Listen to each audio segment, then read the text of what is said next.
Hello. Oh, all right. That was here somewhere.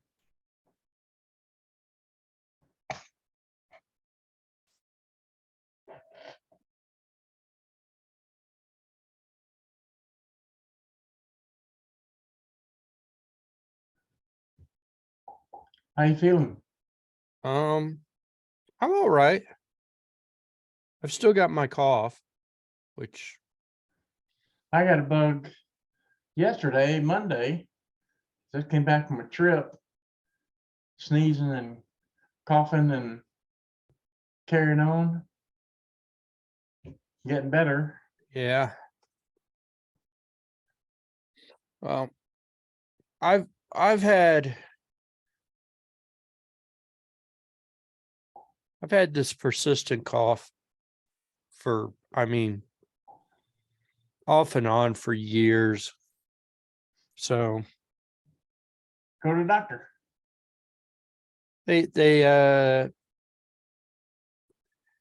I actually had it when I was in the Navy. They had no idea why I had it.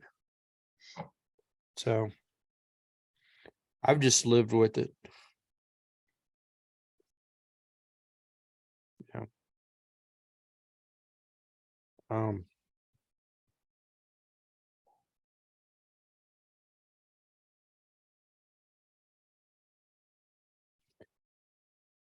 But my throat isn't scratchy like it was, and I'm actually able to talk today. Oh, that was bad. Sounds bad. Yeah. So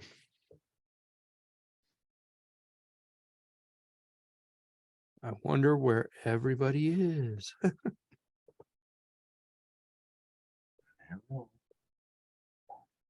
Now you can run Ubuntu on a RISC-V computer that costs less than $20.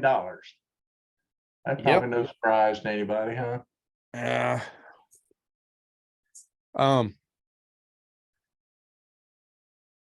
don't know about that particular model that you're talking about, but I have heard that running Linux on a RISC computer, if you are not familiar with Linux, may be a bit tricky.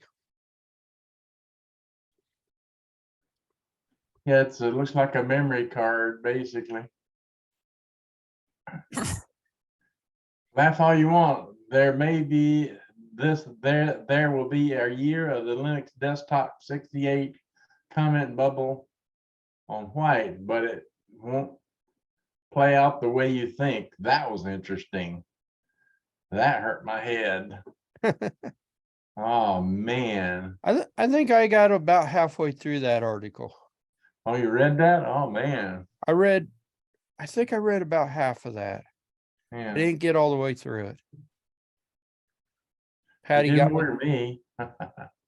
she got me sidetracked or something, and I stopped and never went back to finish it.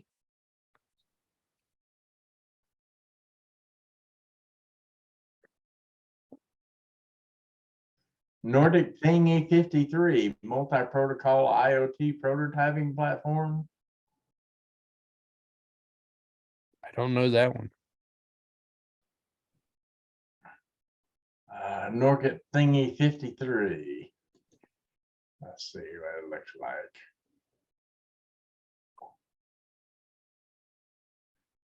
As a prototyper for the ESP32, I'm sure there are tons of crap like that. Have you enabled Yeah. screen paper overs? Yep. Okay. Now I'm gonna do a full screen and then do that, and then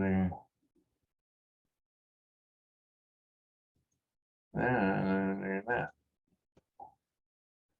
I noticed they have some Centrinos, dual Centrinos for $133 running Windows 11S at Walmart.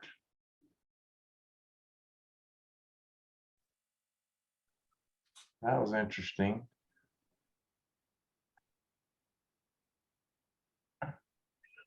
So there's the, yeah.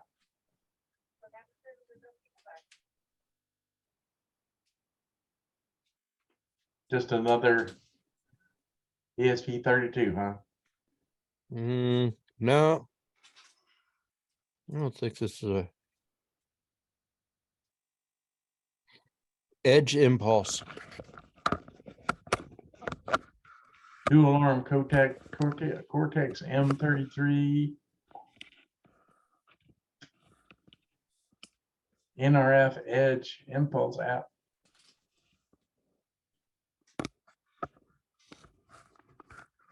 It's got sensors on board. Bluetooth low energy. Supports Bluetooth mesh, Thread, Zigbee, and proprietary 2.4 gigahertz products.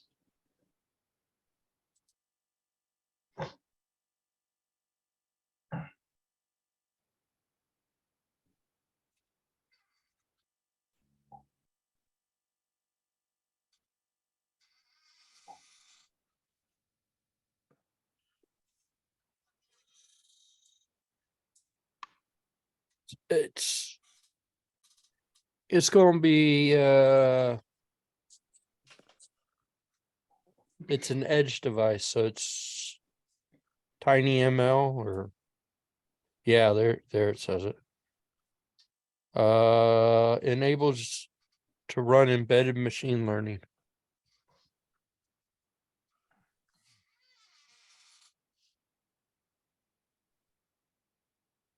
Is there anything that says how much this is?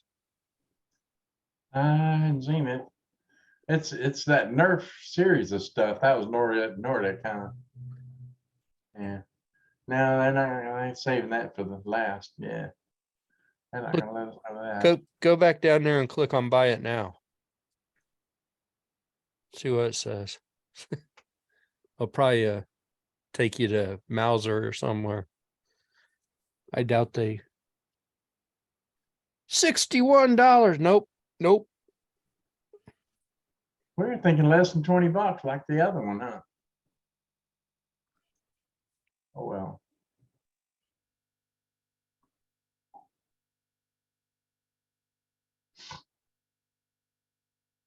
I would pay $61 for it if it had a screen.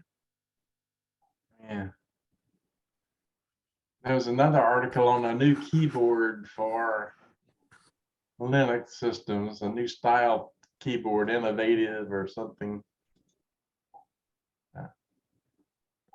What was it? The Google keyboard? Was it that thing that was super long? No, it was like a UM100 or something in it. It supports multiple streams and Oh. Okay. yeah, I don't know what it was. Hello, Mr. Art. Hi there. Can you hear me okay? Yep. Okay. Yeah. You guys are a little quiet. I'm going to tweak my audio here.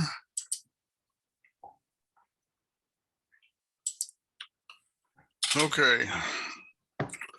But Yeah, that was an Asus Centrino system with Windows 11s on it. For $133. Yeah. Dual All right. processor, 14-inch. Dual processor? Centrino. Got to pay Mm, attention here. There you go. The 5-foot-long Google keyboard. what's the point? I think it's a joke. I think it has to be a joke. I think it's April Fool's over in Japan. That's all. I don't I mean, know. you basically have to have a large arm span to be able to reach the ends of the keyboard. If you watch the video, there's actually two little Japanese ladies working on it. They're working side by side. Oh, And that's funny.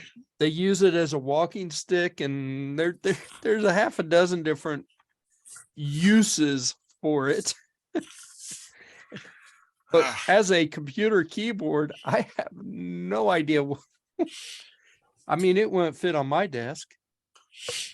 it's the anti-ergonomic keyboard. Yeah. It, I saw that. I saw it.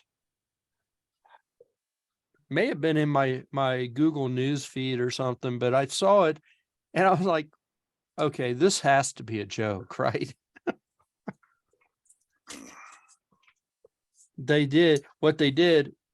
You could make this thing yourself. They've released the 3D printed files and the PCB file. So all you need is like cherry switches or something, and you can make it yourself. But all they did was take a QWERTY keyboard and laid it out long ways. The space bar is kind of in the center. I'll rush right out and get one. Yep. I can't. I always thought that the Japanese wanted to build stuff smaller, not bigger. Yep. Smaller and more efficient, not bigger and less efficient. Well, if you realize that a lot of their apartments are 2 tatami mats or 3 tatami mats, they don't have much space to store stuff. So that's the motivation for one of the motivations for the small stuff. Oh, I thought I saw in your announcements, Jim, basically a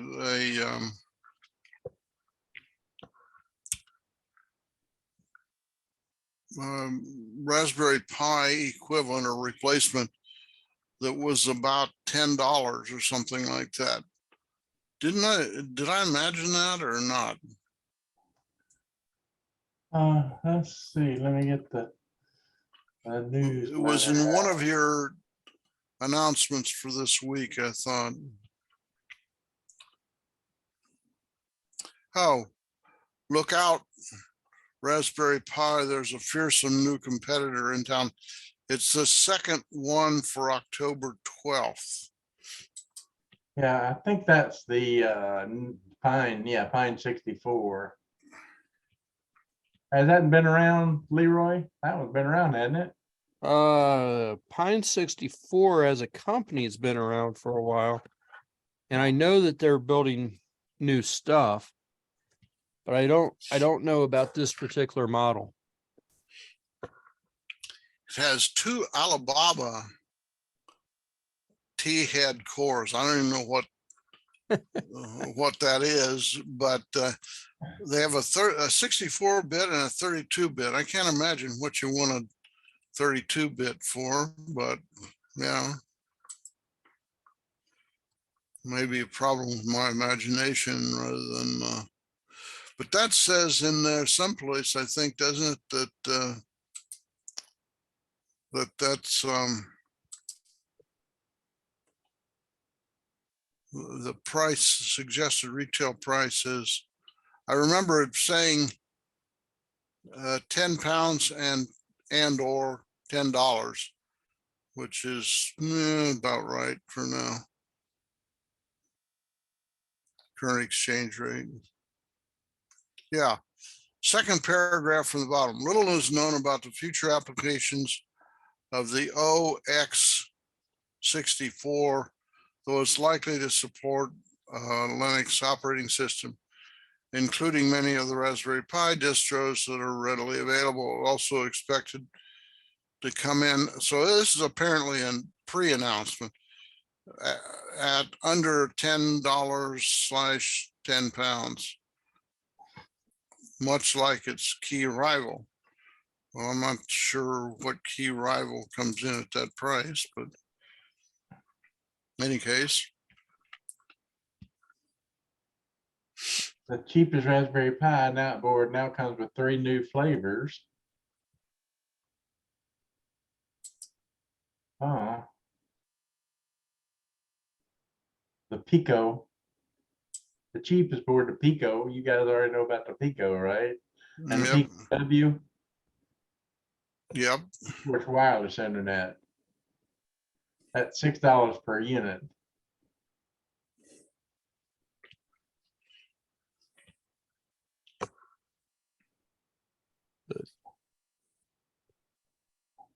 Hmm. Pine. They're making a phone. They've been around for a while. They're getting into all kinds of stuff now. But I don't see this new computer on their website. So this is either a pre-announcement announcement, or it's a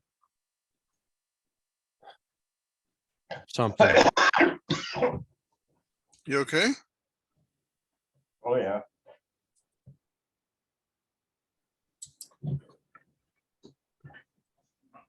They've got here.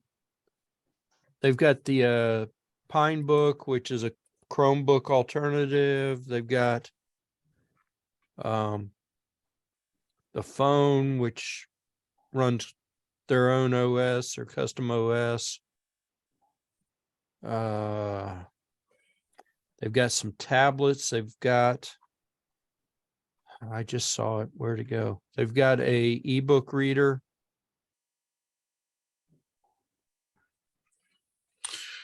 I can't imagine why anybody needs an ebook reader. Basically, you can read ebooks on any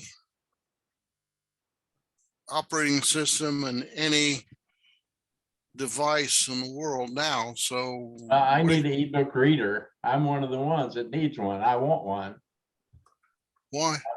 I want a Fire because it will convert text to audio. Oh, okay, okay. I absolutely hate reading a book on my computer screen. Really? Oh yeah, I hate it. It's painful to me. But I'll read it on my ebook reader all day long. Huh. Well, I like the fact that you can adjust the font size and the columns and so forth and so on. I find it very convenient. I could with this old reader, I can adjust the font size. I can't adjust the font. I've got one of them that has like 6 different fonts, and I can adjust the font to it. But I can make it bigger or smaller. But this one's using the e-paper display or the Yeah. e-ink display, and it's so easy on the eyes. It's Yeah. it's not harsh like a monitor. Really? Yeah. And this one, is it this one? This one here is a color. It's an LCD. It is harsh on the eyes, but it's good for reading PDFs and comic books. Okay. So I can't look at this one for long. I could read maybe a comic book or two, but if I need a color PDF for any reason, this is the one that I grab. It's easy. It's easy to use. Okay. Well, different strokes for different folks, I guess. Yeah, I find reading it on the big screen much easier than reading it on the small screen. And recently, I've also stopped buying books where I can find them on one of the libraries that I'm signed up for. So, yeah.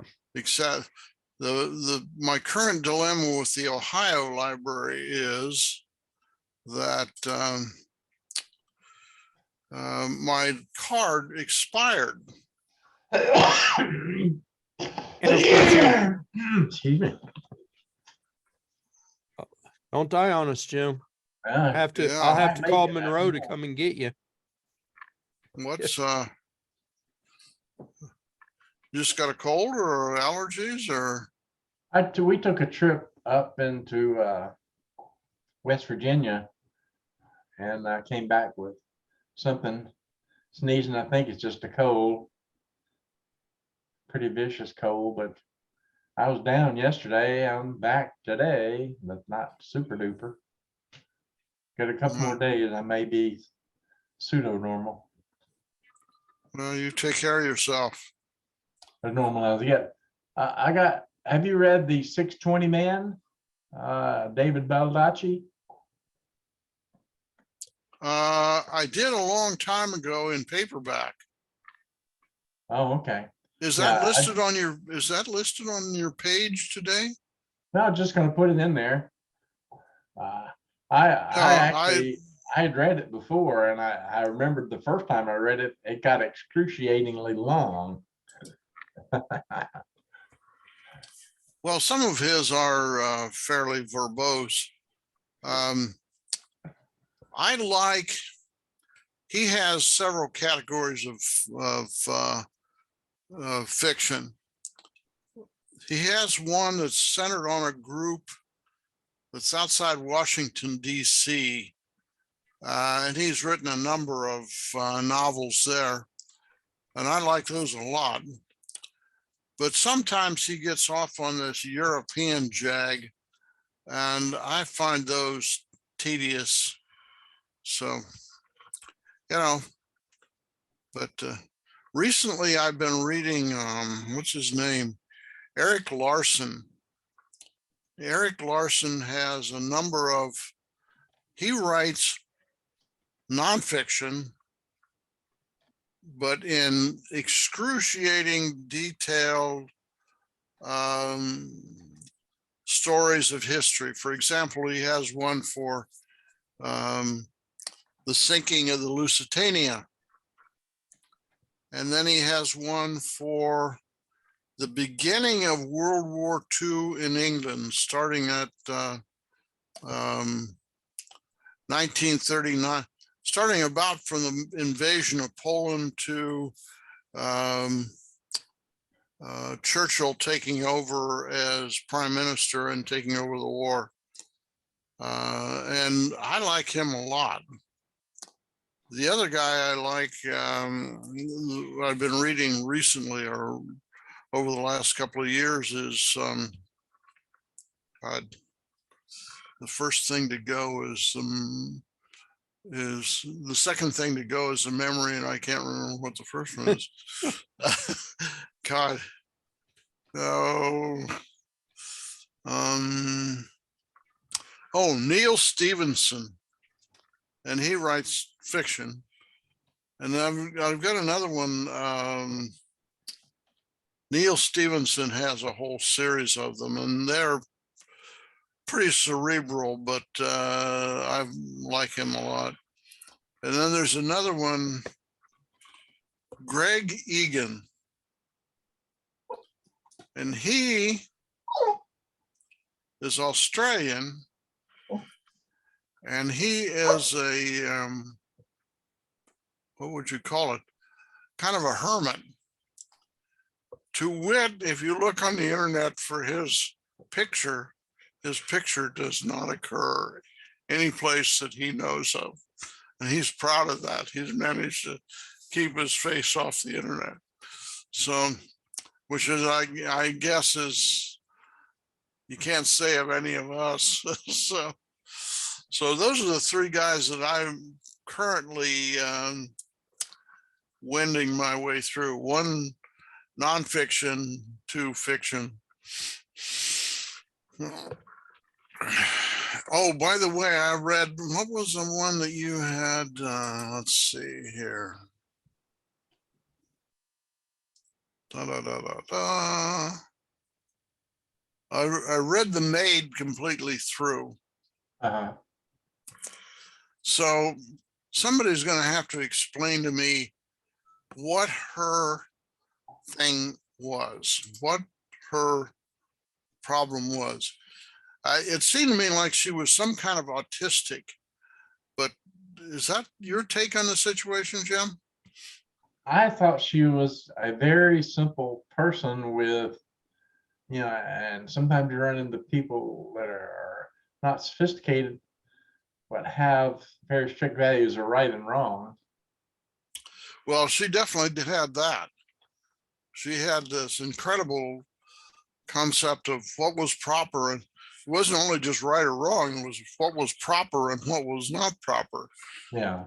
But that's a good read. I must say that was a excellent read. Well, good. And then there was, let me see take a look at your list. I'm not much into audiobooks. I find that it's interesting. I find that audio books tend to lull me to sleep. Exactly. I mean, Yeah, exactly. Yeah. I, you know, all of a sudden I find my eyelids closing and my head nodding, and the next thing I know, I'm flaked out. I haven't heard the last half an hour at all, so I I find have a Robert's book that I kept by my bed for years, and if I ever want to go to sleep, that was it. what was that? Who's? It was Nora Roberts. Oh God, my mother used to love her. And I think she's written about 1,000 books. I mean, they tend to be somewhat formulaic, whatever the word is. Reminded me of, what's that class of books that are women tend to read a lot. I forget. At any rate, Harlequin romances. Harlequin romances. You got it, Steve. Yeah. But my mother loved Nora Roberts. She would go to the library and get half a dozen of those and go through them. And I thought, when I found out about this, I thought, gee, let me try that. And so I think I got about 20 pages into the first one, and I thought, okay, this is not my style, but I can see where those would cure insomnia. And Jim, I think that was. I've read some of her other stuff. That one book, though, for whatever reason, that did me in. It was handy. For a while, I was into Michael Connelly, and he has this Hieronymus Bosch detective. I don't know if you've ever read any of Connelly's stuff. Oh yeah, we talked about that in the TV show. Mentioned they had that TV show. Yeah, the TV shows were strange to me, because when I first saw them, I had read that whole series of books, and it seemed to me like in the TV shows, they'd crop something out of one book and something out of another book and kind of merge them together. And Yeah, so they took a particular topic, like the time they condemned his house with the earthquake as a part of his house. Yeah. Yeah, well, if you've ever been along the road up there in LA County, you know why. I mean, those houses literally cling to the side of the mountains there. Not huge altitude, but it is enough that if you were in it when there was a big earthquake, it could be pretty exciting.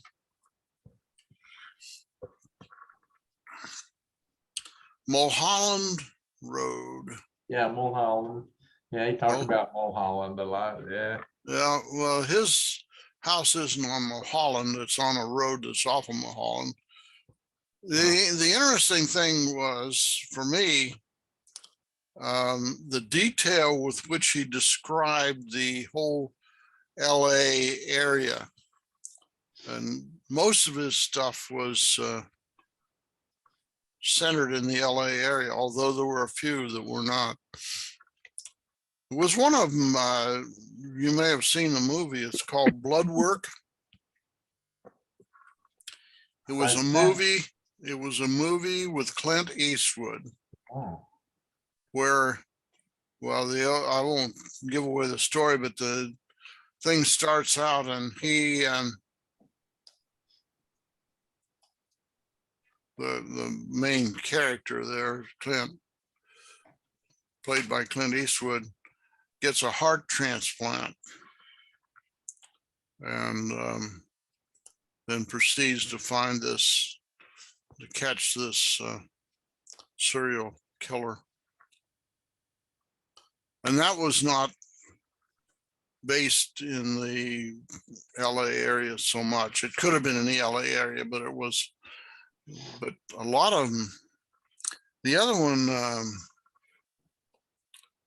that I like, but I haven't read for a while, is Jonathan Kellerman. And he writes one about which stars a gay detective on the LAPD, a gay murder detective on the LAPD, which, if you're familiar with the history of the LAPD, is pretty amusing. Jonathan Kellerman. Okay, for those that aren't familiar with the history of the LAPD, why is that amusing? Well, the LAPD was historically not very tolerant of any deviation from what I would call as kind of a Nazi stormtrooper concept of police departments. So they didn't want anybody else wearing the uniform.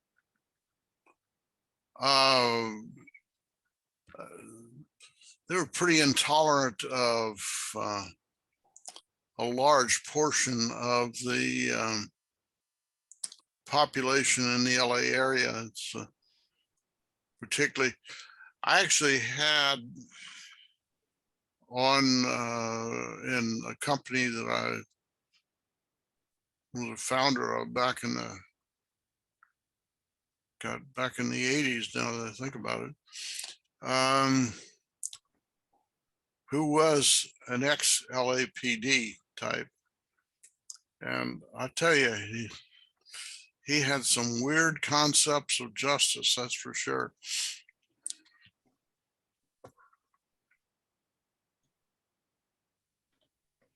I don't know how we hired him.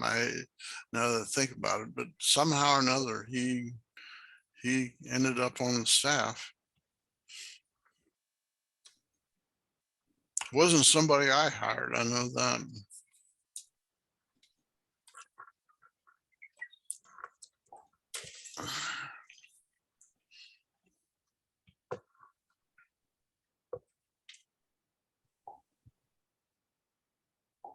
So the reason that we are remote today is that Jim's sick, or No room at the library. No rooms. oh, no room at the library. Yeah, So I thought that was only one day a month, one day a month. it's I think when school started, it got kind of busy. We're all signed up till like December 3rd now. But that one was missing like a month ago, you know, a month ago. I couldn't get it for whatever reason. Oh, okay. Well, I will, if everything goes as scheduled, I'm going to be back in Milford 3 weeks from now. So Ah, I may or may not decide to attend in person, depending on So Or- you leave California when it is getting cool out there to come here for the snow?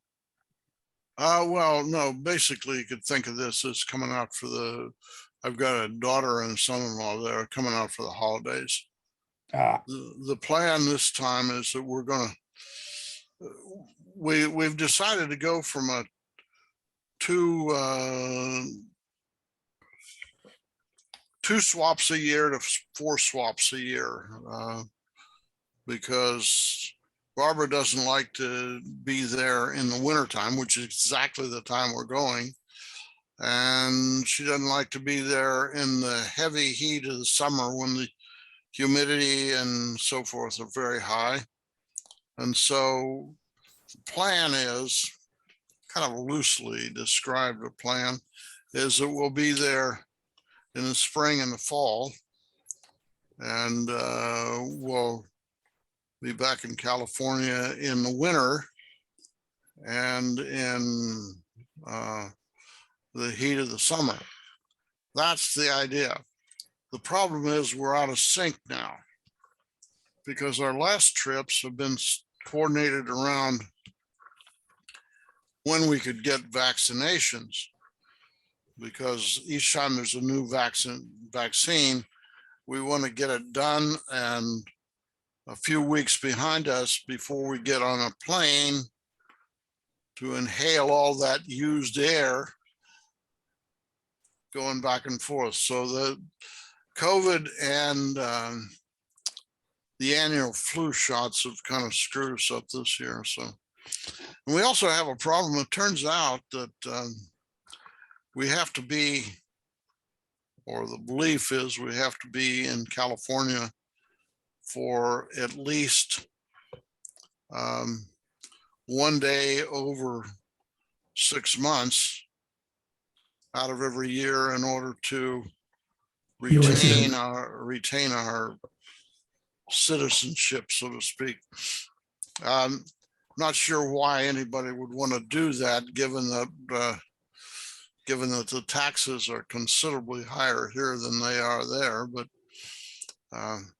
it gets really complicated when you have to pay taxes in 2 different states and so forth and so on. I remember one year, the first year Barbara and I were together, we moved in December to California. So I had New Jersey tax, obviously federal tax, New Jersey tax, and California tax. She had City of New York tax, New York State tax, New Jersey tax, and California tax. I mean, I thought I was going to go nuts doing the taxes. And that was when I still did taxes.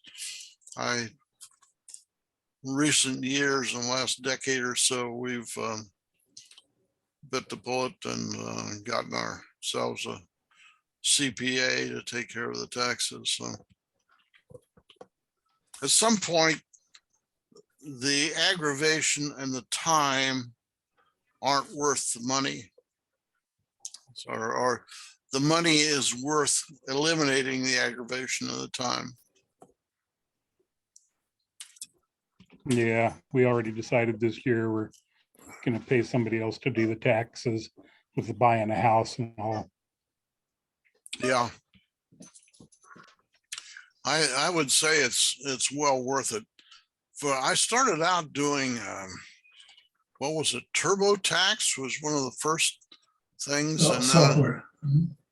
Yeah, well, that was the software, but but I was doing it myself with TurboTax. And then I think TurboTax, there was another one. H&R Block now. There was H&R Block before then. There's something else. Well, there's H&R Block and there's TurboTax, Yeah. which are basically competitors. And then somehow or another, I switched over to H&R Block, and the deal was initially you bought a CD and spun it up on your own computer and went through it. And then they went online. And the last year I had H&R Block do it. You had this a personal assistant who you could ask questions. Well, they screwed things up royally. I mean, like, it's a wonder I didn't end up in jail. And at that point, we said, you know what? Time to get a CPA. Now, this is on top of the fact that basically I'm fully qualified and Barbara's a degreed accountant and so forth and so on. But I just said, you know, it's not that much money, and Get somebody that's deals with tax law all the time. well, one of the things I learned when I was taking tax courses when I was doing my MBA was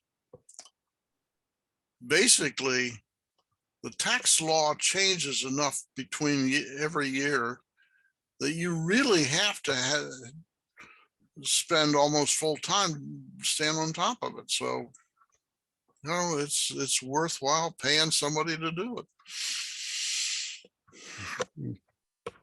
So Steve, I agree that it's well worth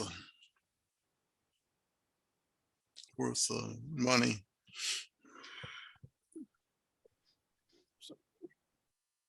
I was looking while you guys were talking about books and everything. Let me share this. I found on the Pine website, Pine 64 website, that's the new board. So I guess it's like a Raspberry Pi Zero. And what's the pricing on it? It says somewhere in here, I saw it. Somewhere between $8 and $10 depending upon which particular model you get. So I guess there's going $6 and $8. $6 and $8.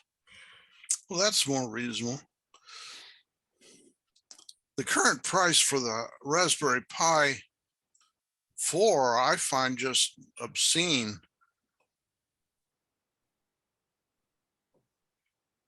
But right here, it says that it's a sub $10. Yeah. So it's probably one to keep an eye on. But what was the model on that, Leroy? I put a link in the chat for you. Okay, I guess I ought to open the chat. I read not too long ago, and it may have been about, I don't think it was about this board. I think it was about a different board.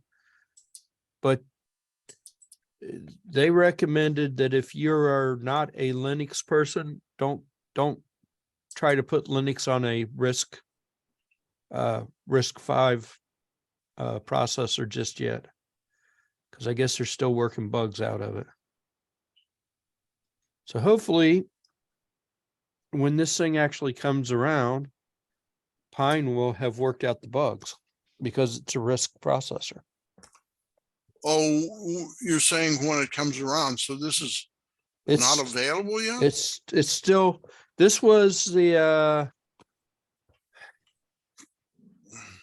it says next month, end of November. So soon-ish. Hmm. Yeah, I know.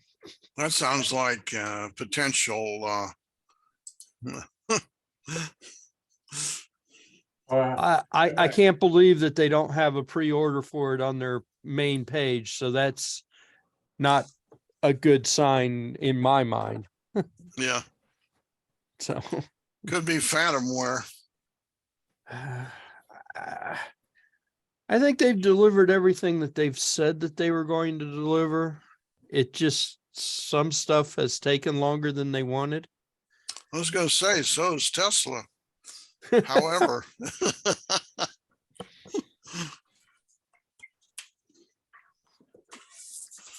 So I'm not seeing a link in chat.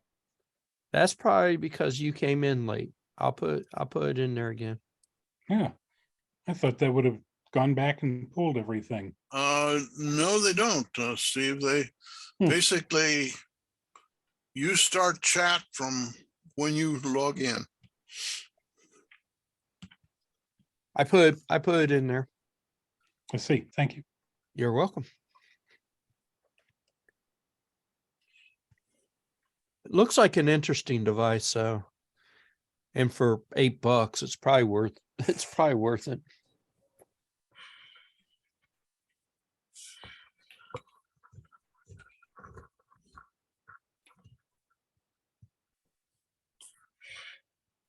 I'm guessing it's a waste of time to look for it on Amazon yet. I'd say anything you, I think there's probably going to be some clones or whatever, but I think to be on the safe side, you probably just ought to buy it right directly from the company.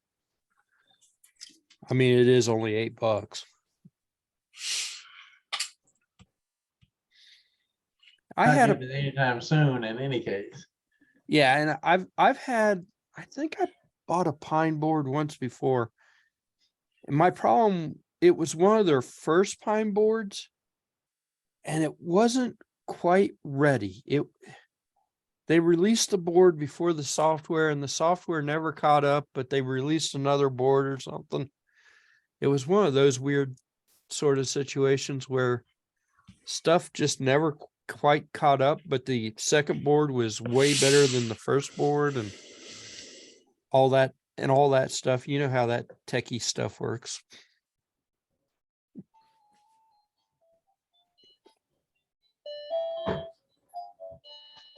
That's Foofer.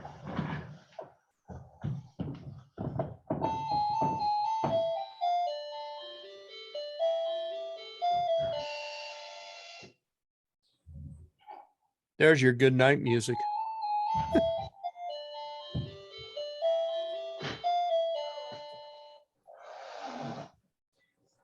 So what's going on, Mr. Vicente?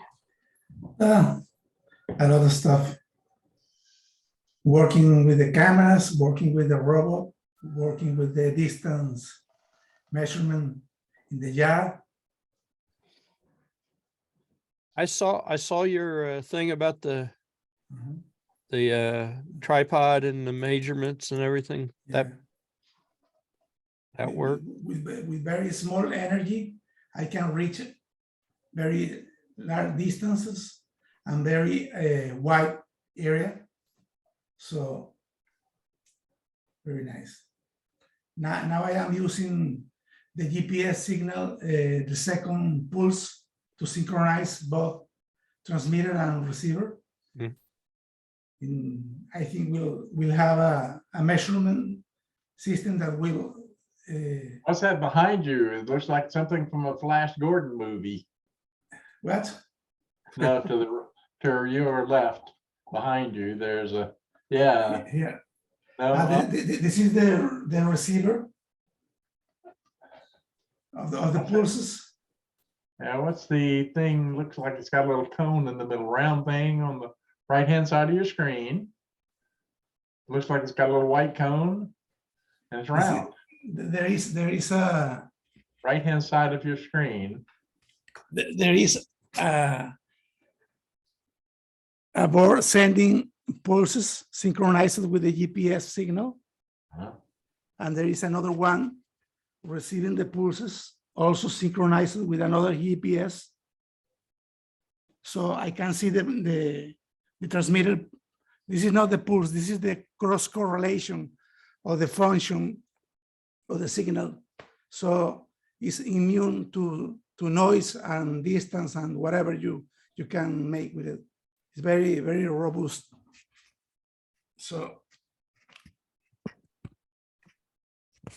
you can make noises and still you have the exact position of the and the distance of the both boards. So I'm planning to use it with this robot. Mhm. See the robot. I already tested with the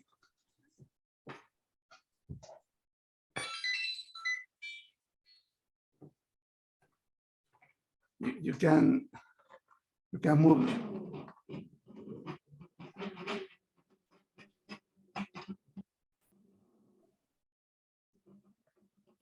You can move it and change direction. So the robot is already working. Now I am working in the distance to estimate the position of the robot in the yard and move it around. So That's a good sized robot. yes, a little heavy also. We recognize those wheels, yeah, Yeah, it's wheel motors. hoverboard motors, wheels, hoverboard Yeah. wheels.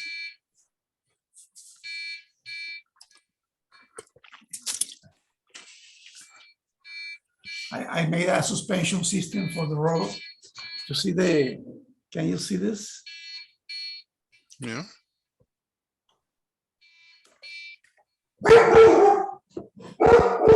You see, Oh, okay. there is one in each side of this system.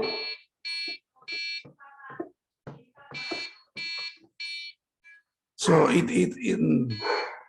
stay stable in the terrain. You see?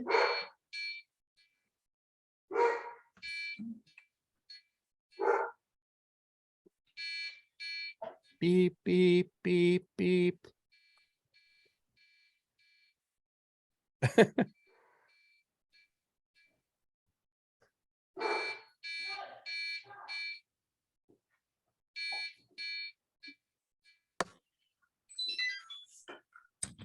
This is an alarm in the controller that tells you that the RC is off. When you turn off the control, the alarm in the robot will say, "Hey, I have no signal."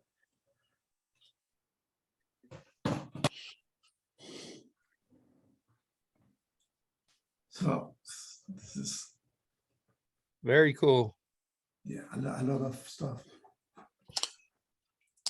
So Vicente, that the idea is it has big enough wheels you can run it across the grass and driveway and so forth and so on. Well, initially these wheels are for the driveway. I want to have a very precise locate robot, you know, maybe to go for the mail to the mailbox that is 150 yards away or whatever. Maybe just do experiments with the location, you know. So Jim could use this technique for his, Trash can transport, yeah. yeah, right. Initially, I will design something like a treasure hunter, you know, try to recover like a coin or something in the yard using the system with a resolution of 1 inch or so. If I can do that, it will be a very success thing, you know, to move around with this precision.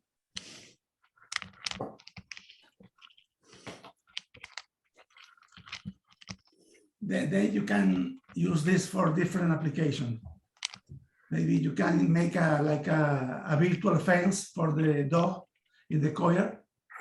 In the courtyard continually is monitoring the position, and you design like edges for the dog. If he cross the edge, he will hear some noise or some shock or whatever. There are many applications for it. Should get him a peanut dispenser. Exactly.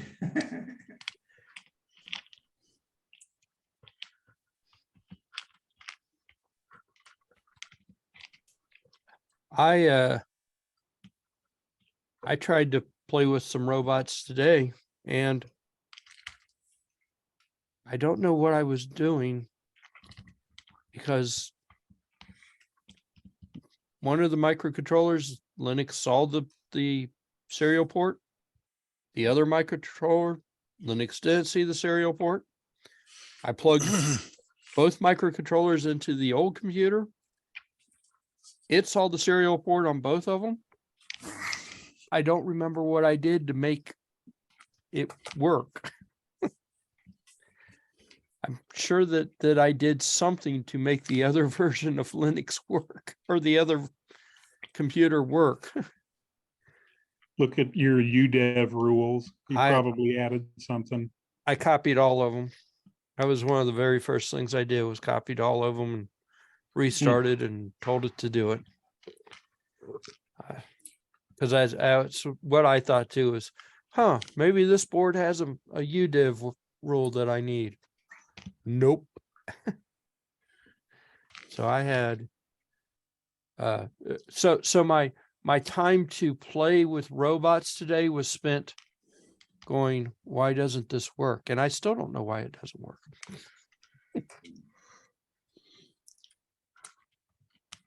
So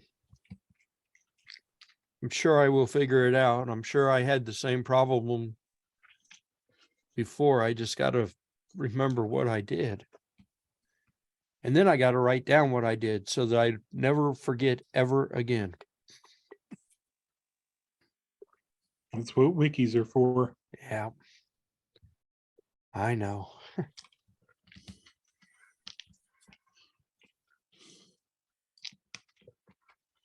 That was I my fun day. have a picture of my test on Monday. Share.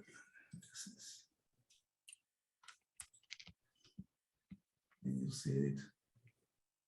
This is the laptop, and this inside this circle is the transmitter. Like 60 yards ago, and here I am receiving the pulse.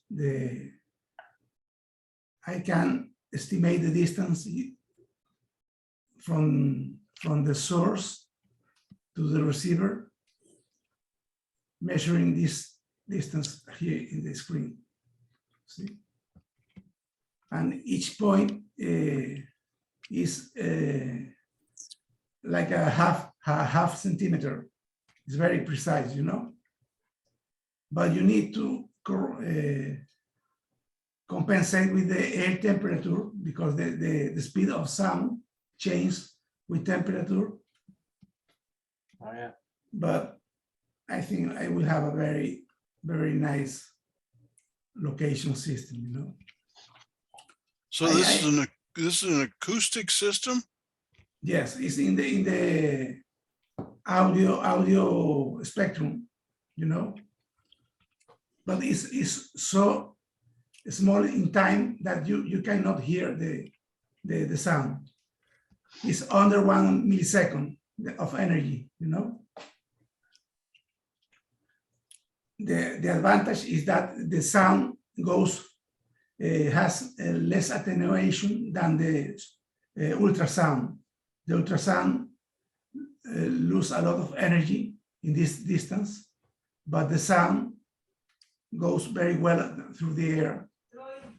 So I can have this transmitter with a battery working for months, you know, fixed to a tree in several locations, so that the robot can use those distances to calculate its position, you know.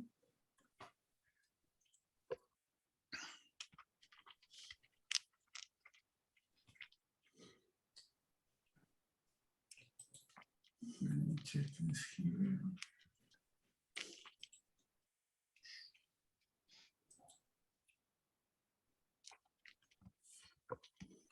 I am using Windows 10, and I have trouble to move around. I am using the laptop. You remember that the camera wasn't working in my desktop, so I am using the laptop.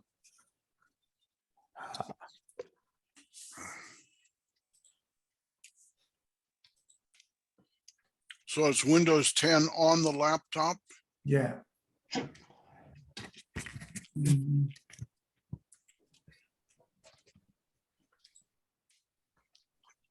This is the laptop. And the camera's working on the laptop. No, this camera is the same camera of the desktop. I am Oh. not using the laptop camera. Right. I using another camera. This is my laptop.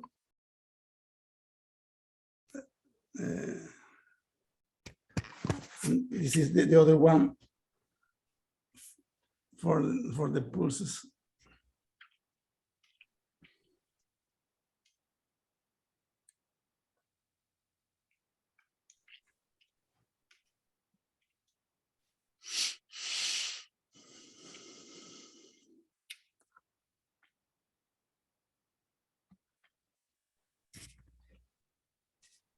So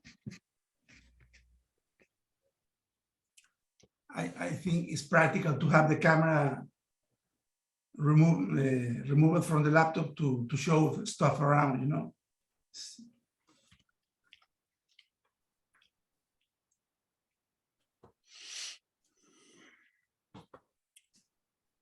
I was looking Have you for. tried booting off of a Linux thumb drive to see if the camera shows up there? See if it's hardware or software? No. Might want to try it. Yeah. But I have problems with my desktop. It's a Windows 7, and the drivers for the camera are not available. I have the original disk of the camera, but the disk only has an app that go for the driver to the Microsoft site, and they just remove all the support for Windows 7. So I can't do anything with the disk or whatever. I can reinstall the drivers. Nice.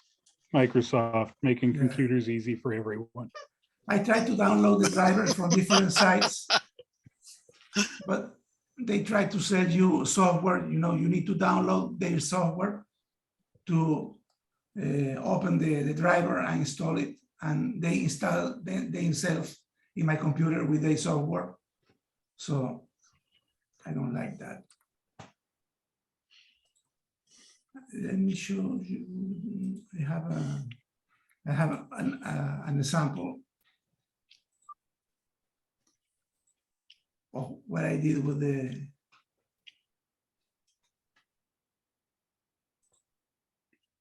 Can you see this? Mm-hmm. Yeah.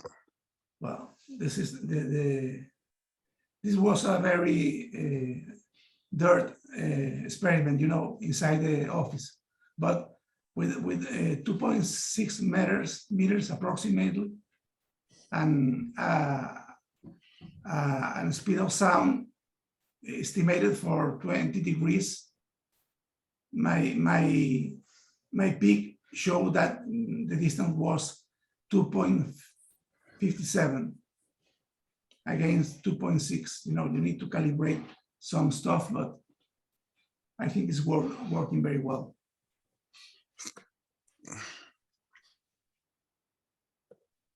I have a lot of trouble trying to make this display software because these samples are arriving to the computer at 500,000 baud. So it's a little complicated to make it work.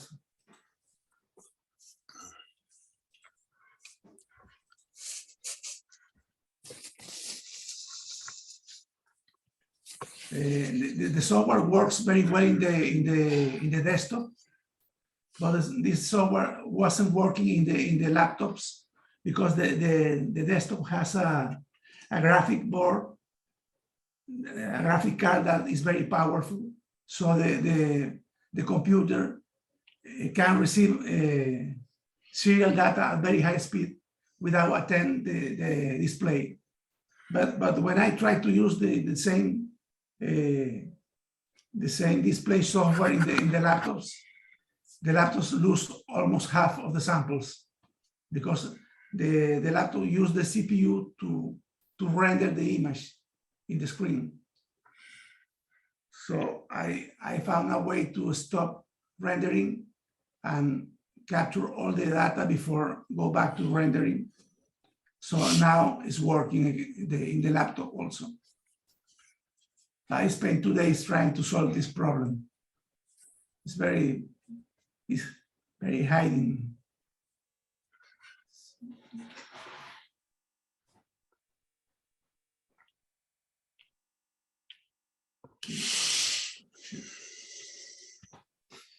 So that's it. I have my partner here. Mhm. Say hi. Oh, yeah. Waiting for peanuts. Yeah.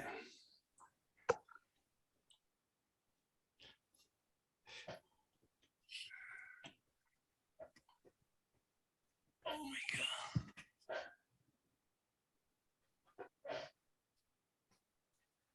I have all the space are full of stuff.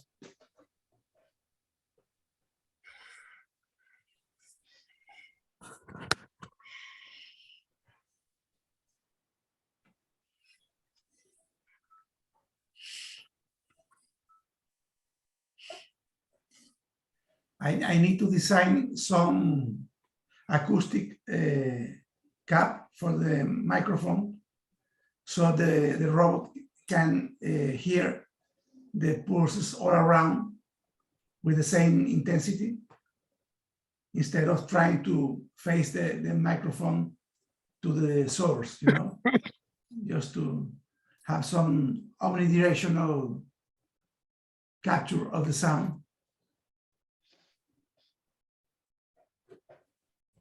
I can actually use also 4 microphones simultaneously with the same ESP32. I can open 4 channels of audio at very high speed, so I can record 4 directions simultaneously and analyze them to use the biggest pulse in each signal to use it for measure the distance. There are different options to do that. That'll also give you a vector for the direction. No, I will estimate the intersection of 2 circles. You know, each beacon is the center of a circle. So see, if I know the radius to each circle, I can find the intersection of both circles and convert it to a point in the XY space, you know.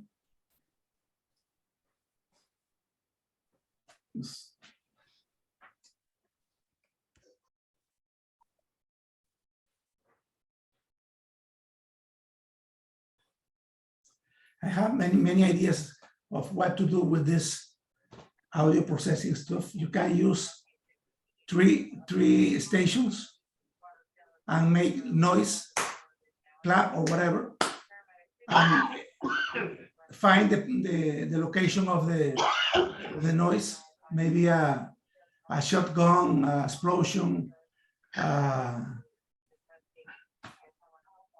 any kind of sound. You can locate the exact position of the sound with this system.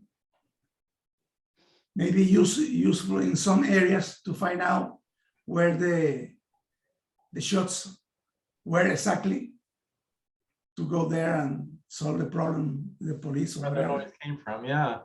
You need a motorized circuit board with a, Yeah, yeah. you need three of these boards in 3 buildings in an area, and they can estimate instantly where the shot was Oh, They, with very narrow estimation. You can almost know the exact position of the shooter.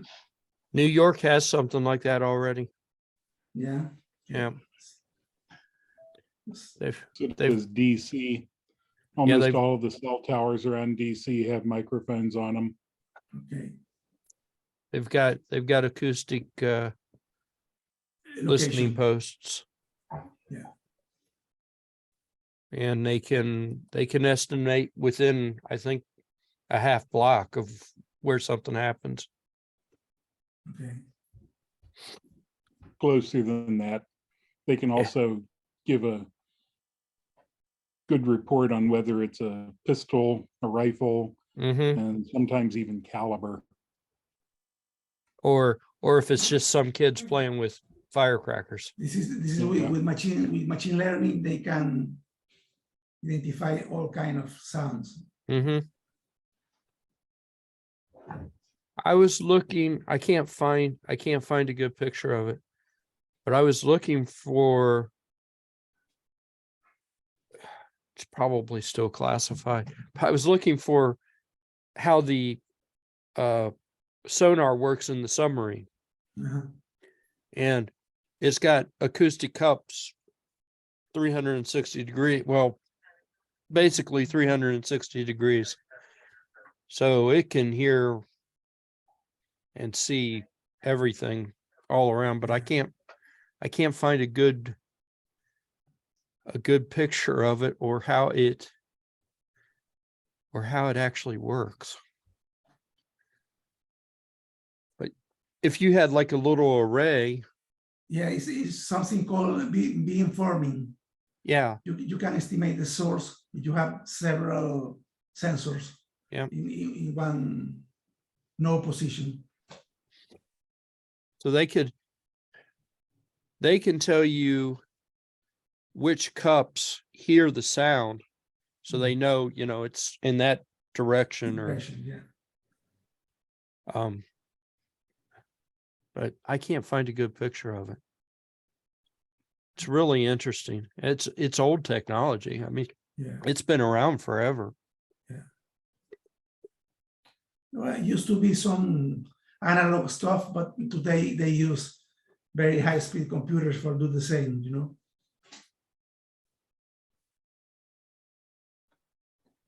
The Starlink antenna is also used an array of antennas Mm-hmm. to receive directional radiation or to emit with a specific direction to follow the satellites without really moving the antenna, just changing the phase between one antenna and the other. Mm-hmm. They can move the beam in the sky. That's how LoJack worked.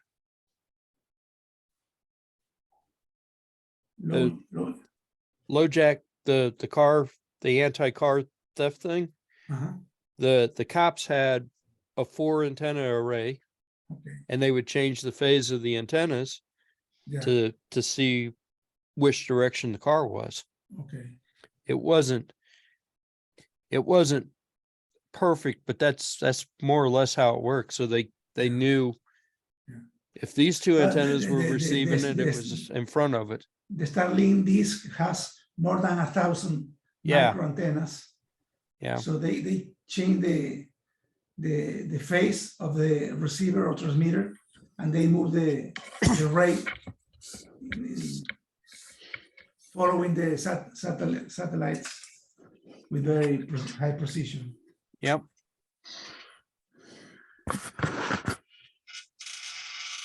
It's neat stuff.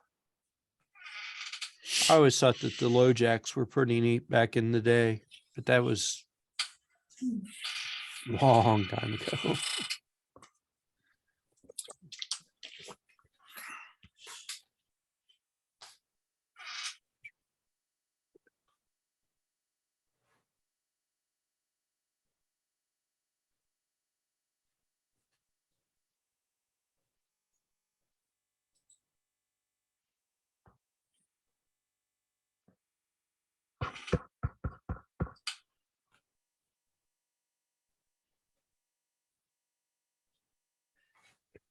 I am using the laptop microphone. How it's working, okay? Or Yeah. I don't know, maybe the camera microphone. Sounds okay. Hello. Is the camera microphone? Oh, is now the you're too laptop? loud. Hello. No, you Is the it was fine. is the camera? Okay.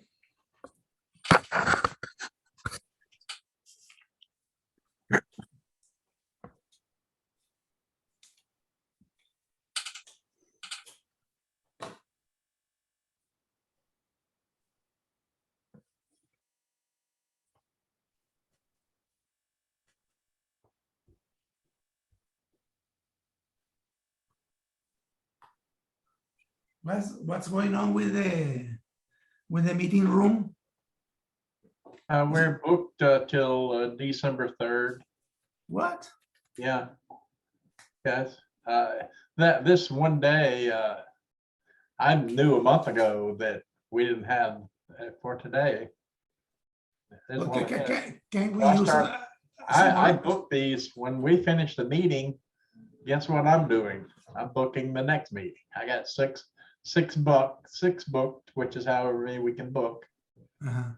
And this one, I might have to wait till next meeting because I don't, it's not gonna decrement this time. Mhm. Speaking of booking stuff, we probably need to add more meetings into the thing, into the Zoom thing there, Mr. Steve. I'm using a November 17th meeting, so somehow or another we missed a bunch of meetings. Okay.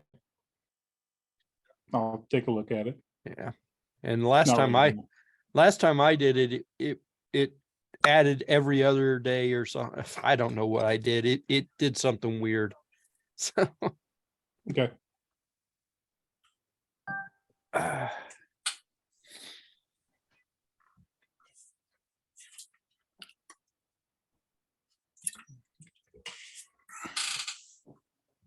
I also don't see any CLUG meetings, so maybe you need to re-add those too.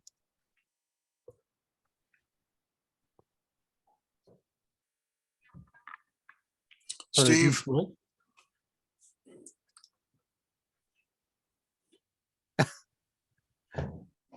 Do what, Mr. Steve? I missed what you said, Leroy. I'm sorry. Oh, I don't see any CLUG meetings either. It's just the November 17th automation technology meeting that I see. And then November 18th, because when I added these, apparently I didn't know what I was doing and added them all on the same day. Okay. I'll take a look.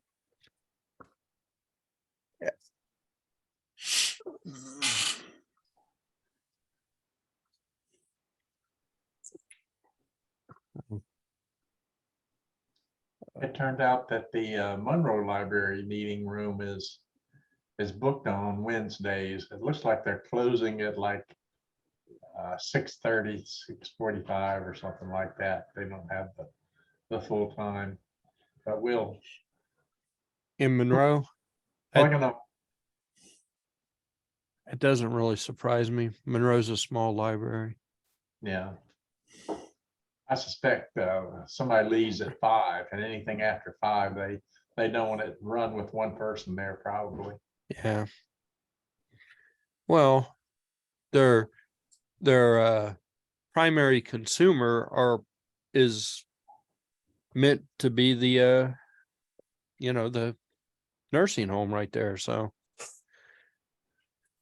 Well, they have they have the stuff. Yeah. Okay. I mean, you got the audiobooks for me, and that's all I'm interested in. And you got a library of electronic books out the wazoo. And the other library is you join its members group. yeah. They get $30 a month, I think. 30 books a month, she said. Yeah. I really didn't know of what was going on with the actual Monroe Library. Yeah. But I guess that makes more sense. That's probably why they have that quarter auction every couple of weeks, so they can make money. Yeah. Yeah. Well, it's What's self-supporting. this? They're proud of the fact that they're not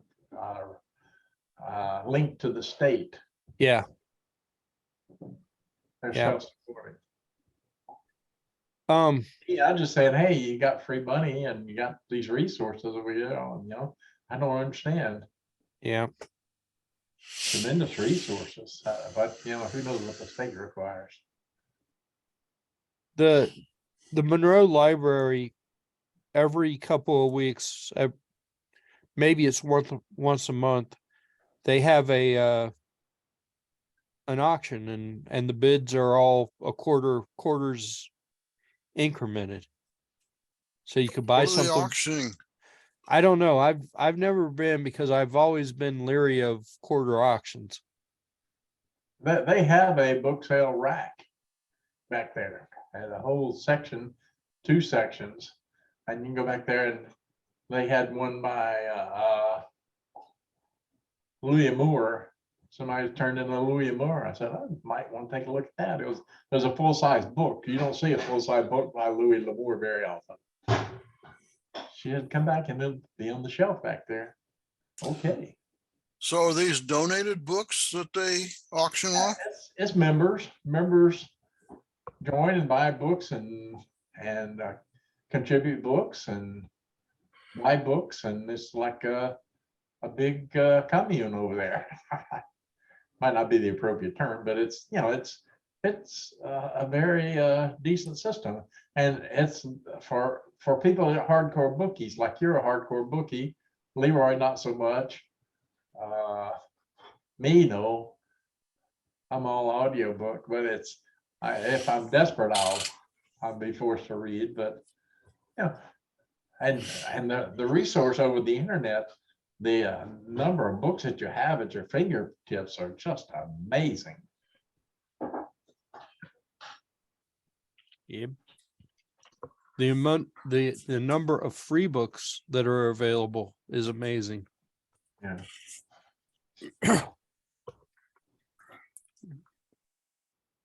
So Art, you said your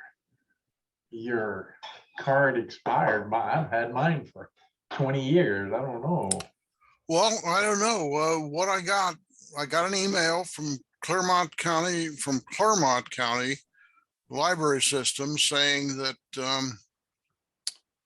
my card had expired, and in order to renew it, I had to physically show up and present proof of the fact that I was eligible for a card. In other words, in my case, I use the fact that I have property in Ohio, in particular in Clermont County. The problem I've got with my Midpoint library card is a little more direct. I have forgotten the PIN that I used, and they won't give you a PIN unless you are physically there. Oh. So when I get back to Milford, I have to go into the 2 libraries and have to renew the one in Claremont. And what Claremont County told me was that they require a renewal every 3 years. I would just stick with midpoint and say hi y'all.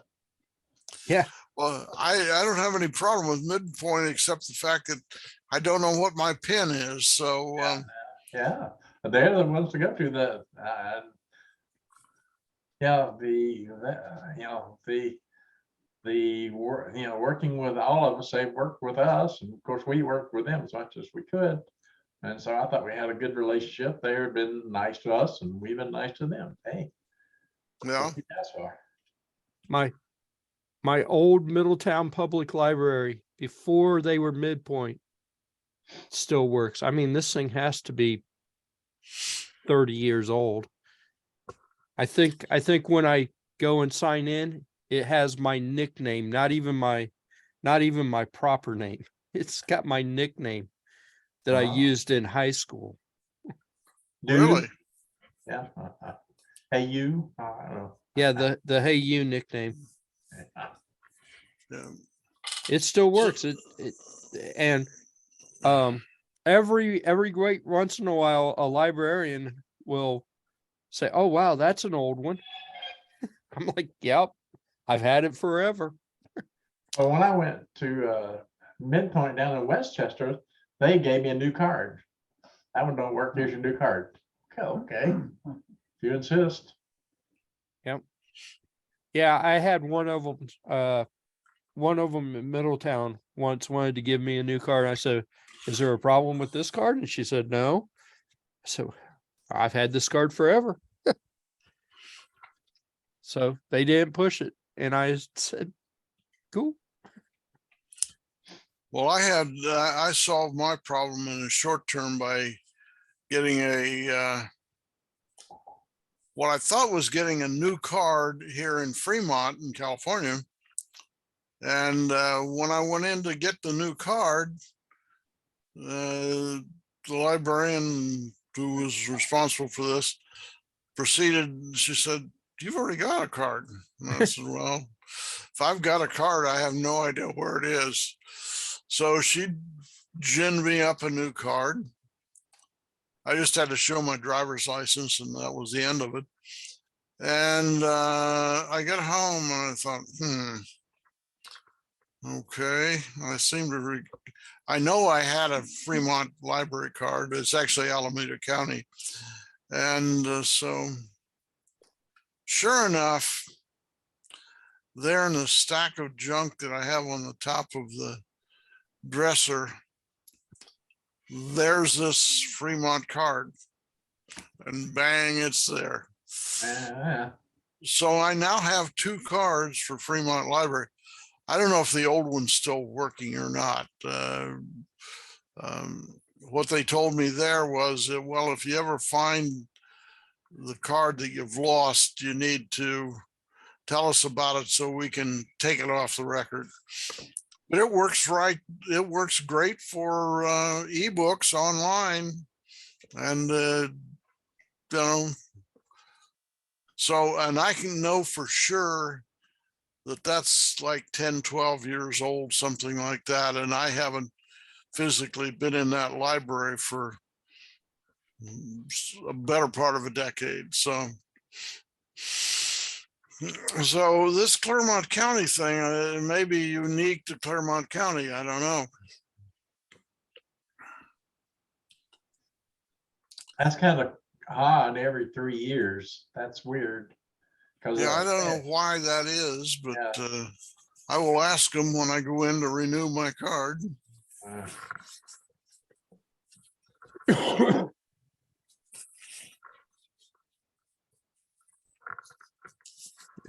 Maybe I don't know, maybe they're doing some sort of duplication check or something, since they're all on the Ohio network. I have no idea. Well, they had no problem issuing me a Midpoint library card when I already had the Claremont County card. So Yeah, Looking good, Ray. I had a Dayton card for a while, but that was before every library sort of joined together. So I think I could still get a Dayton library card if I wanted one. Oh, Ray's here. They probably would Pretty look at their good. system That's and pretty go, sharp there, Ray. you already have one. Oh, Ray's in town even. Oh, my God. Either that or he's got a background that shows his office. A really good background. He's driving down the highway.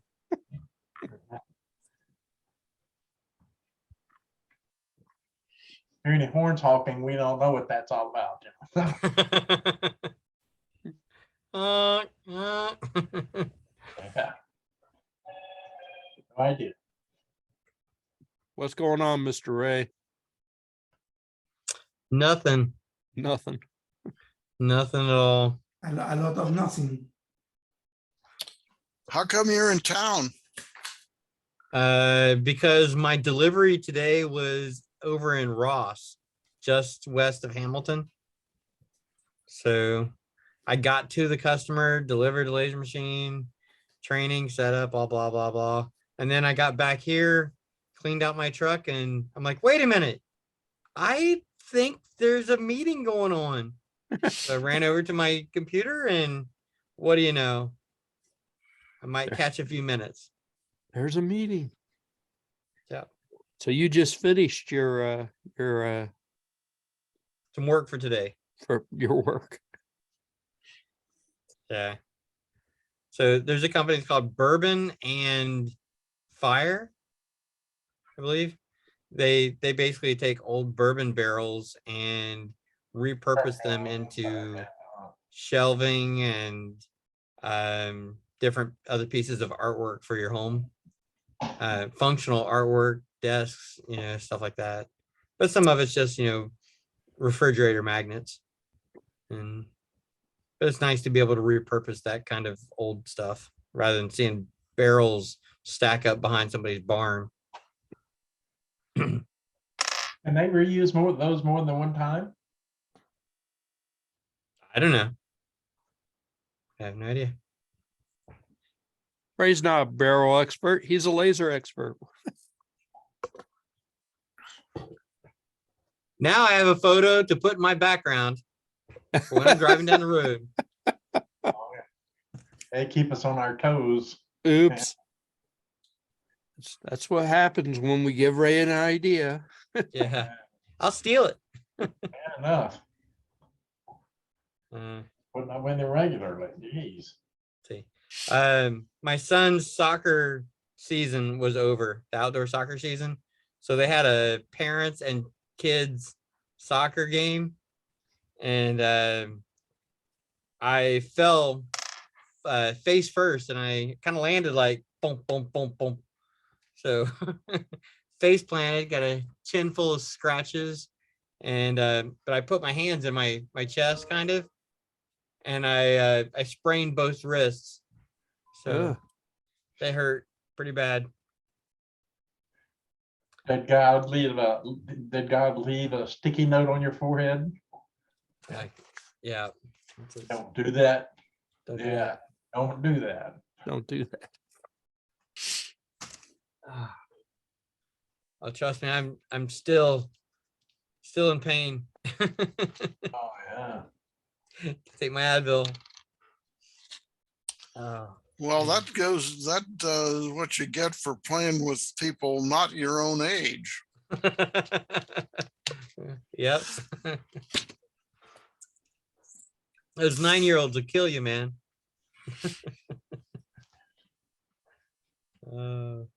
Gets tough when God starts using super glue on his sticky notes, though.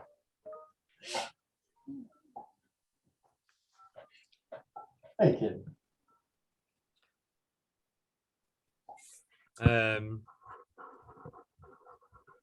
Hey, Steve, about 10 days from now, you're going to be available to play with server stuff? Sure. You think maybe for a while? Yep. Shouldn't be a problem. Okay. Ray always wants to play with server stuff. Well, I'm trying to get all my little projects done or get them far enough along that I can do them. Like, right now I'm kind of stuck with the servers. I don't know how to access them very well, and I don't know how to, there's a bunch of stuff I don't know how to do. So, I'll show you. Not a problem. so that's why I need Steve. Everybody should have a Steve on call. Yeah. So are you in town for a while, Ray? No, I have about a half an hour. And then I'm heading over to Central Illinois. And then I got to go to Chicago. And then I come back for I got to install some doors on Saturday. I have to install some network stuff on Sunday. And then I'm flying out to Idaho. And that's why I said, Steve, are you available in 10 days from now? I've been busy. Busy enough that I'm hiring 2 new employees for the business, and I'm hiring contractors to do the electrical work and the plumbing work at some of the buildings, and painters and roofers. So What? Oh.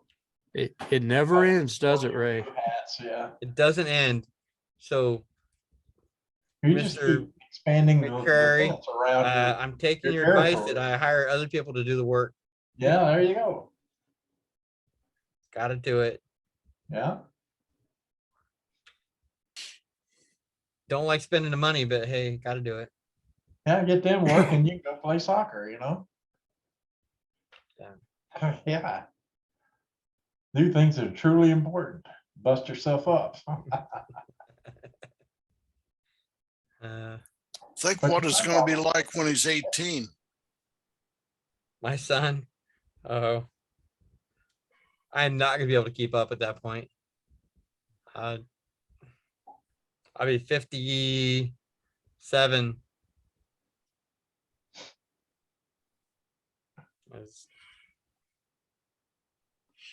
I'm lucky to keep up with him now. But at least I can use this time right now to be his hero. So that's cool. We've been doing some Lego stuff, and obviously soccer, and some learning games on his iPhone. So it's all going pretty good.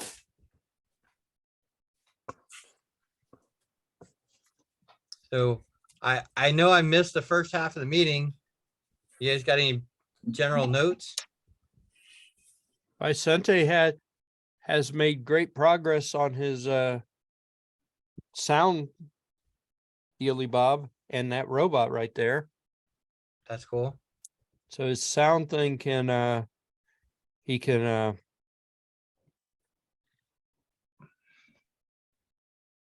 tells the Okay, distance. stuff. It's the Yeah. distance. Ultrasonic. This No. is measurement. So, Sony. Audio spectrum. No ultrasonic. Not ultrasonic? No. Ah. I am trying to reach 150 yards of distance with very low energy. So I need to use sound in the low range. But I think I will locate my robot with 1 inch of resolution, you know, with this system. Let's see. I'm experimenting with the signals here. It went to sleep. You see, I see. I'm measuring the distance between this device and this other one. They are synchronized using GPS pulses. GPS are synchronized. So I know the instant when the signal is releasing the sender, and measure the distance the time of flight of the signal, compensated with temperature. And I think I will have a very precise value of the distance.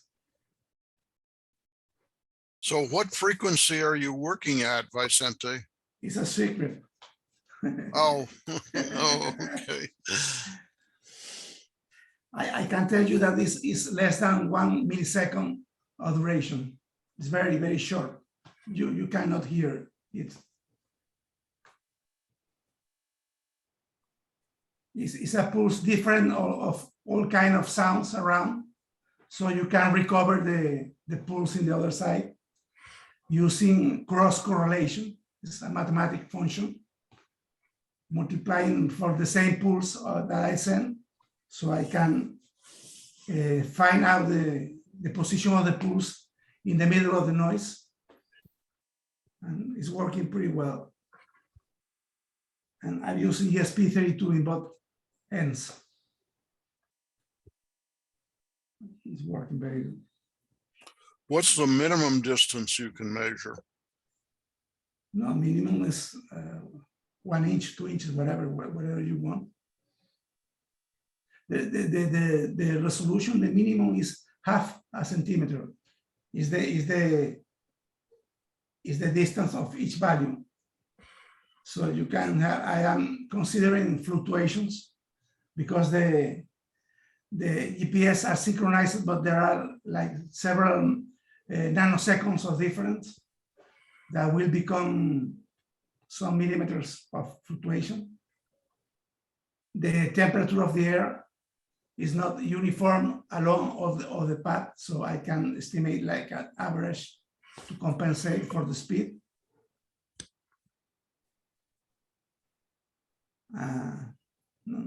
I need to experiment a lot to find out. I need to find the robot location for the pace of the sampling will be maybe five times per second, depending on the distance. If I am under 100 meters, will be 3 times per second. This is now because I can send different pulses and can increase the number of samples per second. But I have a lot of work to do still. I spend a lot of time trying to clean all the software, make it very fast and have a very stable signal. 2 days ago, I made the experiment with the sender in one direction, and I move 120 degrees around the sender and 45 meters distance. And I have a very clean signal in all the area, you know. So I will be able to measure the distance to two beacons and establish the intersection of those radius of the circles and find the exact position of the robot. But I have a lot of things to do still.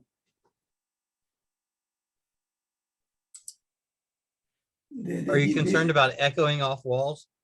Yes, I mean, in my office, I have echoes against all the walls, but the echoes have less energy than the first arriving pulse. So you can use just the first one that reached the sensor and discard all the rest. You can see here, this is echoes. I see it. I see it. Those are all echoes.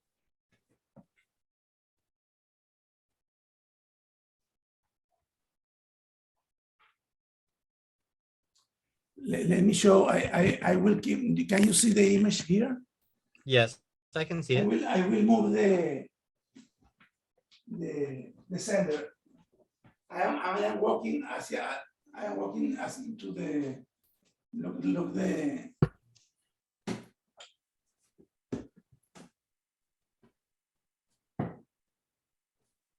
This is the signal. This is very close now, you see? Mm-hmm. Yeah, the amplitude just went But crazy. the peak is always the same. The peak of the signal.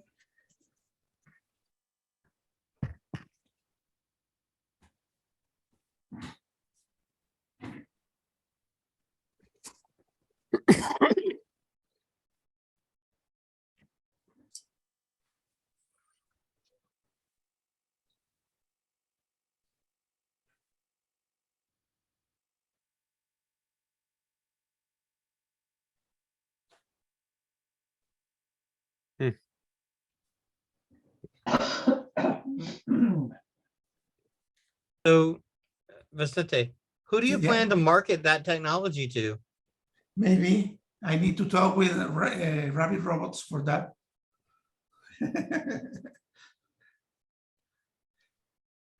maybe it reached some mature thing, you know, and to do as at a small scale, it's very easy, you know, to make it in a room with a couple of senders, and the energy is so low that this thing can work for months, you know, in a battery. But I am planning also to use ESP now to wake up the beacons. The beacons will be sleeping in an area, you know. The robot reach this place and wake up the beacons around to calculate the position.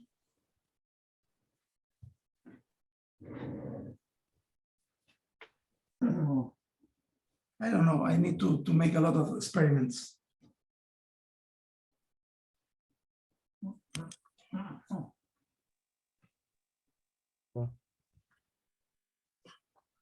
The receiver may also be very tiny, very tiny thing. So you can put them in the football player's helmet and see them in the terrain moving, all the position of them. We need it in the football. Yeah. Yeah.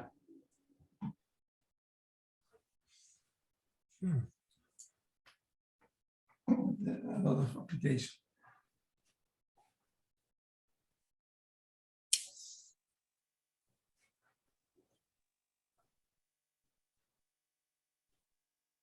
Well, the idea is combine this telemetry with some recording software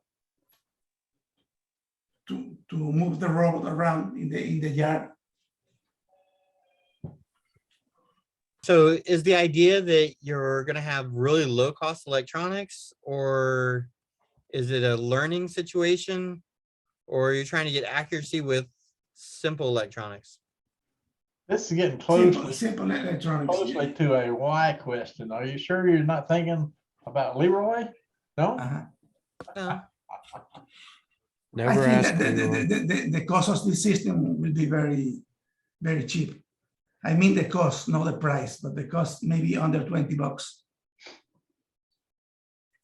I just didn't know if this is something that you would try to market towards Vex Robotics or Lego, or if you're trying to go for military Lear stuff. Yeah.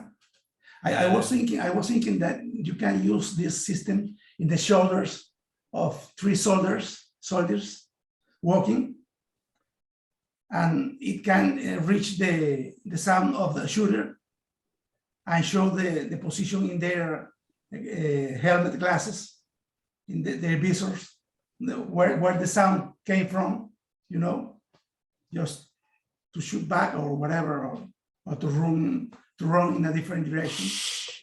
When are our Google glasses coming back, man? There are infinite applications for this stuff and whatever.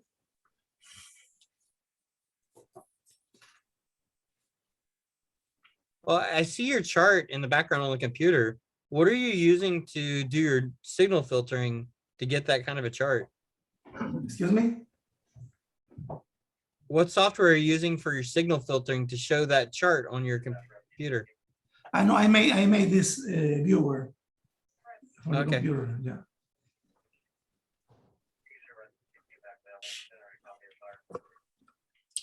Is that an optical chopper you have on the desk back there?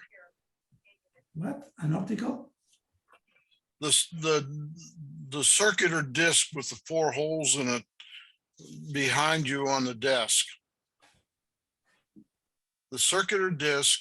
No, Yeah. no. This is a 3D printer. It's Filament for his 3D printer. it's a roller painter, a roller paint with the you see. Oh, okay. Okay.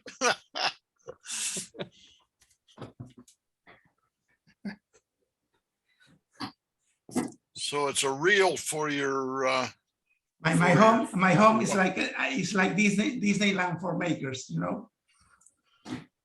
It looks like it came from a Flash Gordon movie. I was gonna say, you've got everybody going, what's that neat thing back there?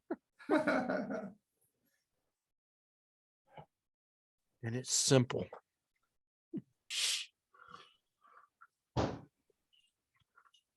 Oh, you missed a good one Saturday night, Leroy. It was Bride of Frankenstein. And they went down all the actors and where they were and where they went. Oh, it was a hoot. And of course, there's the humor, which would be even better. Yeah. a bunch of them probably aren't around anymore, right? Yeah, the old lady was born before 1900.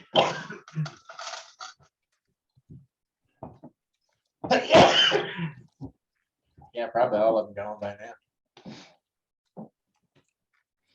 But it was a pretty good flick. You probably remembered it's the one where they had the miniature people in glass globes. That's what Oh, yeah. I remembered it.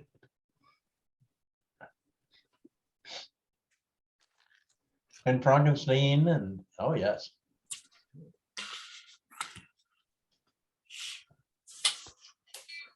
I put a note on the chat. It's November 19th. We're gonna have an open house at Rabbit Laser. Show people how to use the laser machines and any questions. We'll have free pizza. Got me. We're Free expecting free pizza is interesting. Leroy and I will be there Free for pizza.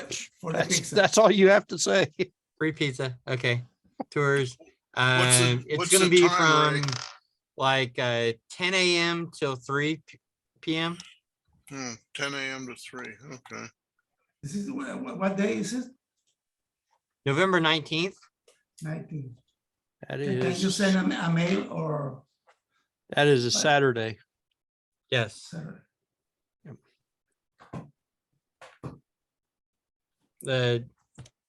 We're gonna have the Dayton Amateur Radio Club from the Big 430.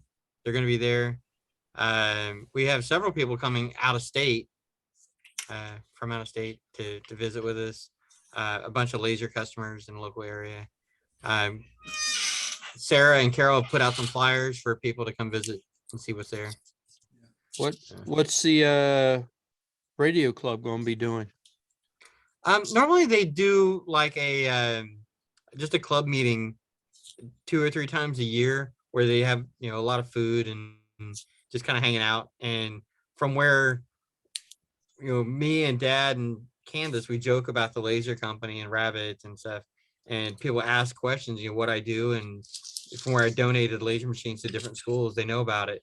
And so everybody's always asking questions, what do you do, and can you make this, can you make that? And we just decided, hey, let's have an open house, and not just open it up to the radio club, but to open it up to everybody. Mhm.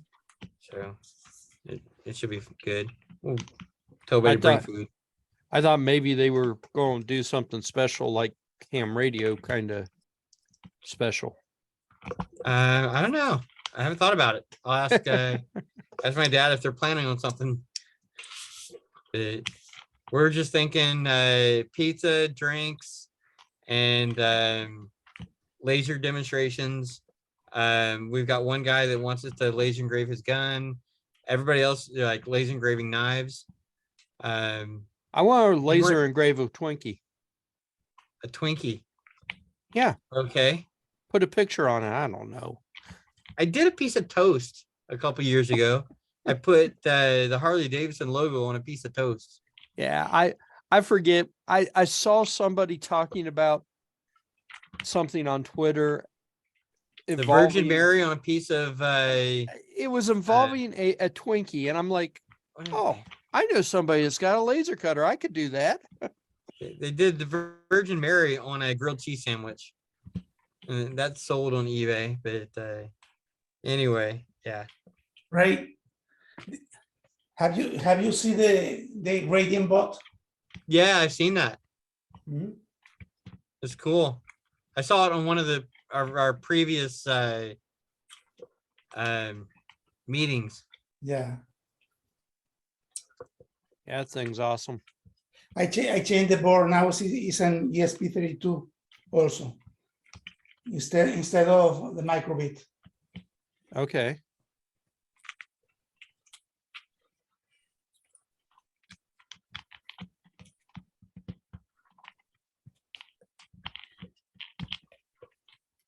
I'm in a way I'm jealous that you guys get time to play with this stuff.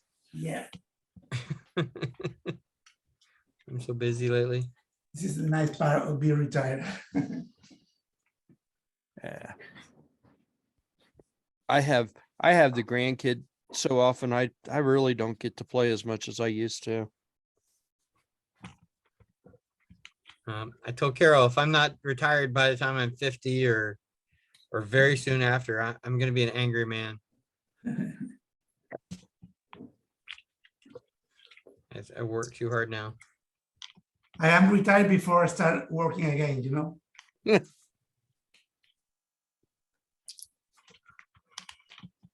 I wish you guys wouldn't use such strong language. Work or retired? Yeah. All the above.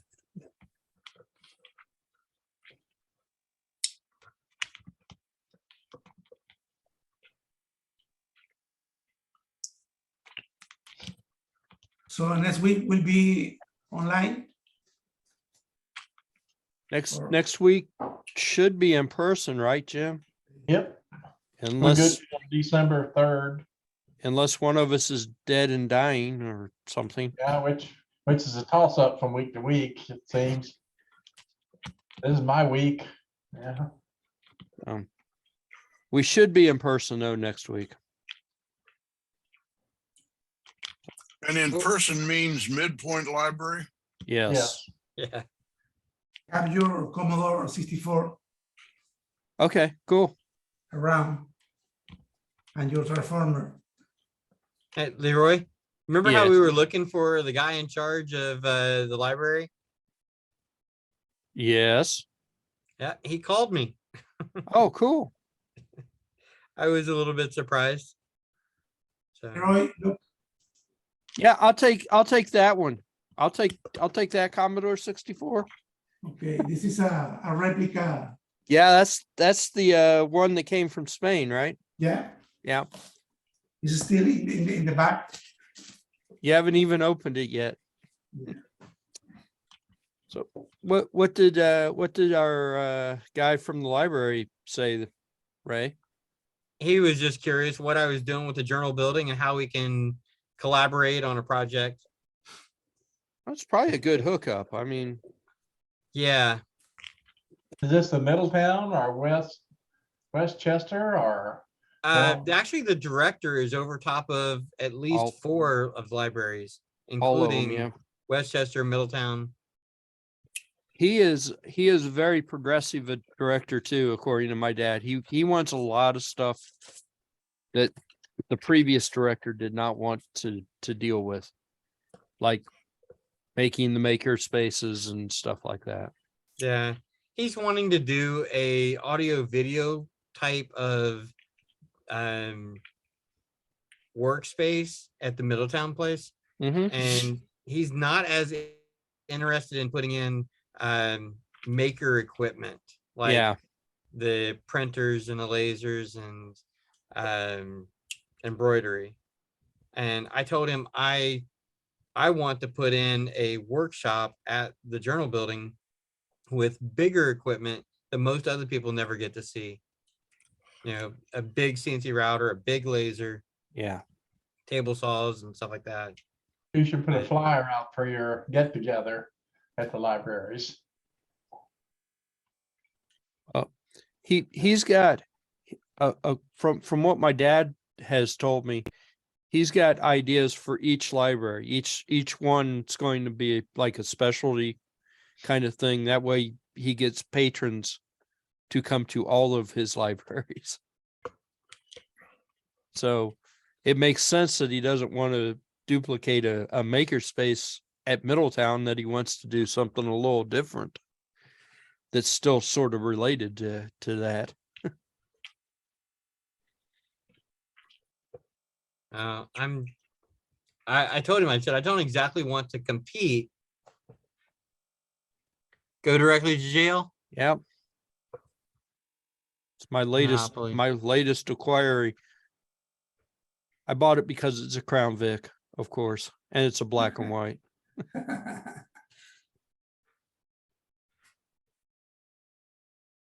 Instead of buying a full-size Batimobile. If I ever get $250,000, I will have a full-size Batmobile. Wow, okay. That will be my daily driver. I don't see it happening, but you never know.